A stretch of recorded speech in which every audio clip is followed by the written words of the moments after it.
বিশ্ব ভালোবাসা দিবস এবং পহেলা ফাল্গুন উপলক্ষে রংপুরের বিনোদন কেন্দ্রে দর্শনার্থীদের ঢল। এ বিষয়ে রংপুর চিড়িয়াখানা থেকে আরও জানিয়েছেন প্রতিনিধি শাহরিয়ার মিম।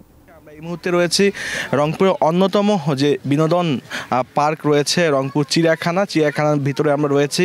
এখানে আসলে শিশু পার্ক রয়েছে এবং চিড়িয়াখানা বৃহৎ পরিসরে আসলে এখানে যে পার্কটি রয়েছে সেখানে কিন্তু বিশ্ব ভালোবাসা দিবস এবং পহেলা ফাল্গুনকে কেন্দ্র করে এখানে অনেক আসলে মানুষের সমাগম ঘটেছে। এবং সেই সাথে একটি বিষয় আপনাদেরকে জানিয়ে রাখি যে শুধু এখানেই নয়, রংপুরের অন্যান্য যে বিনোদন পার্কগুলো রয়েছে সেখানেও কিন্তু বিভিন্ন ব্যবস্থা রাখা হয়েছে।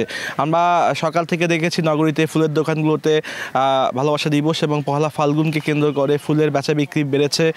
এই পর্যায়ে আসলে চিড়িয়াখানা কর্তৃপক্ষের সাথে কথা বলবো। আপনারা কি কি আয়োজন রেখেছেন আজকে?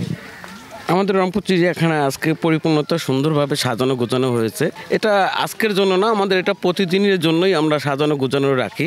মাঠের অলরাউন্ডার আমি, আর ঘরের allrounder Tilex. Tilex toilet cleaner, clean মানেই টাইলক্স।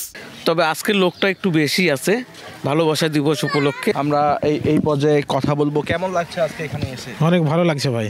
হ্যাঁ, বাবা মা বউ বাচ্চা সবাইকে নিয়ে আসছে এখানে সেলিব্রেট করার জন্য। অনেক ভালো লাগতেছে।